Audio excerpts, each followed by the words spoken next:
All right, ladies and gentlemen, welcome to the BFL Awards Show, hosted by Marcus and Classy. Marcus, want to take it? Yes, sir. So here's what the awards are going to be. If you end up receiving one today, you can have attribute upgrades, a development trait upgrade, or you can get a player added to your team of any position that you'd like. Attributes are just going to depend on the award that you get. If you want to go with the development trait route, you get just a +1 to whatever you currently have. So just like it says, if you have a star player, you can bump them up to superstar or superstar up to X Factor. And then the added player, again, like I said, you just can get any position you want. So if there might be one position on your team you feel like you're lacking, you can add that player. We'll create them for you and put them on your team.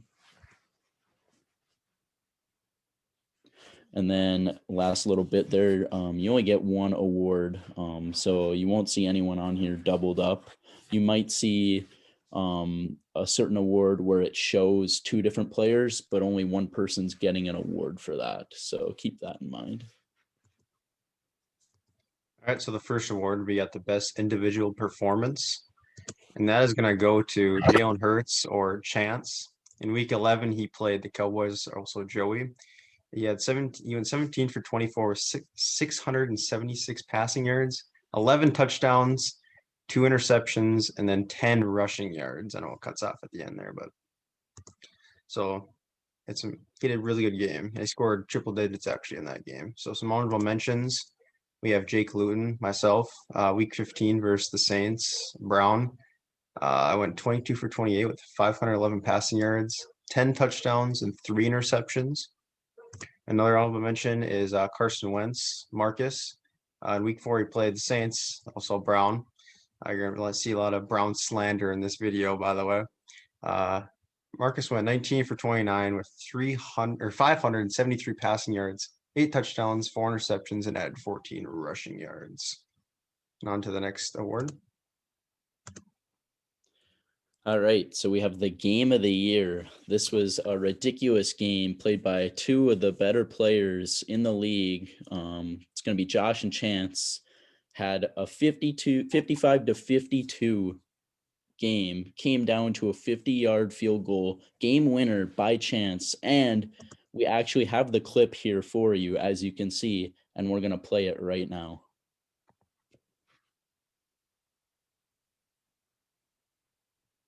I think this is the play before the field goal.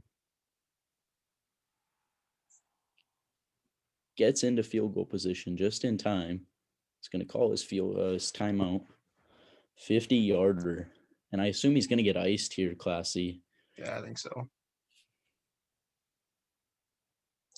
I'm actually surprised Josh waited that long to call the timeout. I know I'm definitely the type of person that gets ready to kick it quick. Yeah. If I could get out of an ice position, I would. He's a little wobbly there, but he's going to drain it. It's actually a little closer than I thought. But he gets the win. Ended up being a huge win when you look at the standings now. NFC North actually finished with 3 players at 13-3, and Chance won the division. So excellent game between those two players.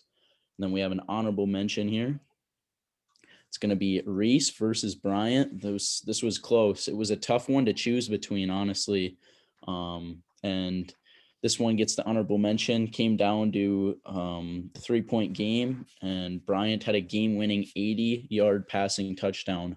Unfortunately, we couldn't have the clip for this one. We wanted it, but again, another great game. We've had some really great user games this year in the BFL, so hopefully many more to come. So for the next award, we got Surprise Player of the Year, which is a guy that most people didn't think would do as good as they did. And so for this award, we have Parker Dufall, which is also the Colts. He went 13-3, which was 5th in the BFL, 3rd in the AFC, and then he was also the number 2 seed in the AFC. Because actually Jackson, he went 14-2, but I got first and I went 16-0, so he wasn't able to get a higher seed because he's in the same in my division. So and he was the first in the AFC South West division. Honorable mention, we have Reese, who was the Seahawks. He went 12-4. He was sixth in the BFL, third in the NFC, and the fifth seed in the NFC. And he was leading the NFC for a while, I think, before Connor came and knocked him off. And he was second in the NFC West, which would be Connor's division as well. All right. So next we're going to lead into breakout player of the year. It's going to be Jake with the Steelers. Congratulations. Finished 10-6. Started pretty bad. You can see 1-4. Caught his stride later in the year. Got the 4 seed over in the AFC. Won his division. So, congratulations, breakout player of the year. And we have our honorable mention for this. It's going to be Peel. Started out 0-2. Again, finished the same record as Jake, 10-6. Went on a little hiatus there for a little while. We seemingly lost Peel. Had a really big win mid-season, actually, against my team, the Lions, won by 3. And he's going to finish just close runner-up for breakout player of the year. So for our next award, we get the LVP. No offense to whoever gets this in honorable mentions, but this is the least valuable player. And this award is going to go to Joey Tweet, also the Cowboys. Joey finished one of the worst users in the BFL with a 6-10 record, which is 17th in the BFL. And he was third in the NFC East. So, Joey, I'm sorry, man, but I had to give this to you. But at least you get an award. You get some an match award read upgrades or something. Exactly. And at least you're not honorable mention for least valuable player where you don't at least get an award, which we're going to lead that into. So the honorable mention is going to be Aiden Hotshot Brown. He went 7-9, 18th in the BFL, and still ended up winning his division somehow. I don't know how, but I know Marcus would like to elaborate on this one just a little bit. Yeah, I mean, without that division win, playoff appearance, I mean, to me, I feel like these teams are going to be switched out. I know Joey has the slightly worse record. If the game would have been played there in week 17, I think they would have had the same record. But yeah, I mean, Brown, you somehow made the playoffs, even though you had some of the best performances against you. And all I got to say is you trash as hell, boy. Now that's tough. Moving on.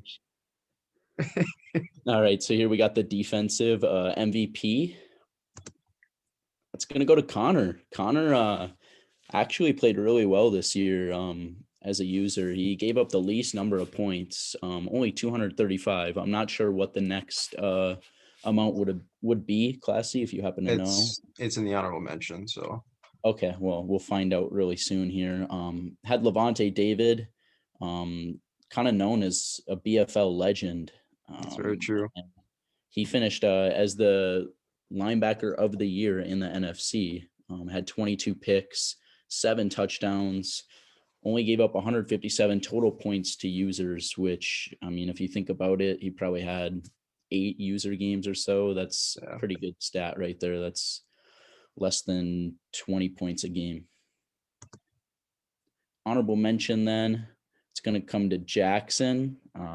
As you can see, he gave up 273 points. So, I mean, that's almost a 40-point difference right there. That could be 2 games worth of close, decent games. Yeah, and he actually had the least number of yards given up. And he gave up 216 total points to user team. So both really good defensive players right there in our league. Hold on. I'm going to move this down because we're getting to our next one. We're going to have to see a little bit more. All right. So for our next award, we have the offensive MVP, also the offensive player of the year. And this award is going to go to Marcus, actually. He averaged 53.3 points per game. And that was 4th in the NFL. And he also had the third most total yards with 10,171, which is absolutely ridiculous, by the way. And he had Carson Wentz finished in the third of MVP voting, and Marcus is obviously one of the better players and obviously one of the better offensive players in this league. So I think this is a very good award to have Marcus to win. And so the honorable mentions, we have Chance, who actually won already an award. So I think Chance would probably have won this award if he hadn't won another one. So Chance, he's the Vikings, and he averaged 58 points per game. That was second in the BFL, and it was first in total yards with 11,571. Obviously, he had a very good quarterback with Jalen Hurts. Saquon Barkley had a really nice season, so that was good for him. And then another honorable mention, we have Jackson. He averaged 56.8 points per game, which was third, and he was fourth in the NFL in total yards with 9,553. Jackson also another very good user, one of the better players in this league, one of the better offensive players in this league as well. So All right, so now we have the MVP of the BFL this year. It's going to be classy. My co-host winning the award right after I won mine, finished a perfect 16-0. Only team to do it in the BFL this year. He's the number one seed in the AFC. He won the MVP award with his user player, Isaiah Simmons, which is not easy to do, to win as a user on defense for the MVP. He had a combined quarterback trio that finished with just under 10,000 passing yards and 100 passing touchdowns combined. Jake Luton took over for Mitchell Trubisky during the season as the new starter. Taylor Throne, easily the best third QB on anyone's depth chart, not even close. And he averaged over 65 points per game with a total of 10,901 yards. Just an absolute beast on the offensive side. Honorable mention for this, going to come to Connor. Also was the defensive player, finished right there for MVP. He finished 15-1. Again, a really good player this year. He's been probably the number 2 player in the BFL. It's going to be interesting to see how he does in playoffs here. I don't know if he's played any of us in the NFC North, but I'm really intrigued to be able to hopefully get the opportunity to play him in playoffs if I have to cross his path. But he was the number 1 seed in the NFC. And again, Levante David, don't have to talk about him in the BFL. He's just a living legend, always going to be one of the best in the game. Besides Isaiah Simmons, I'd say he's the number 2 defensive player this year. Just a beast. I would like to give a shout out to Coach Ray Pist, actually above us before we move on. Coach Ray Pist, thank you. You're a living legend. And so the BFL awards, we'll just run down them again. The MVP goes to Classy, myself. The offensive player of the year goes to Marcus. The defensive player of the year, Connor. The LVP, or the least valuable player, goes to, actually, sorry, that's a mistake. That should be Joey Tweet. The breakout player of the year goes to Jake. The surprise player of the year goes to Parker.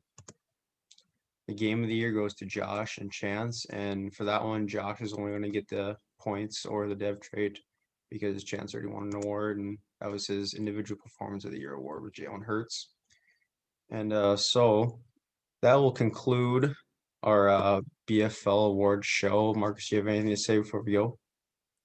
I just want to thank everyone who helped me get to this point of being a co-host on the BFL Awards Show, co-commissioner. I just wanted to give a quick shout out. I love you, Mom. I'm on TV. I can't believe I'm here.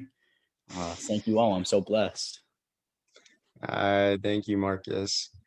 That will conclude our BFL Awards show. Good luck to every team this season, their owners, the GMs, the coaches, and hopefully have successful playoffs and a successful next season, seasons after that.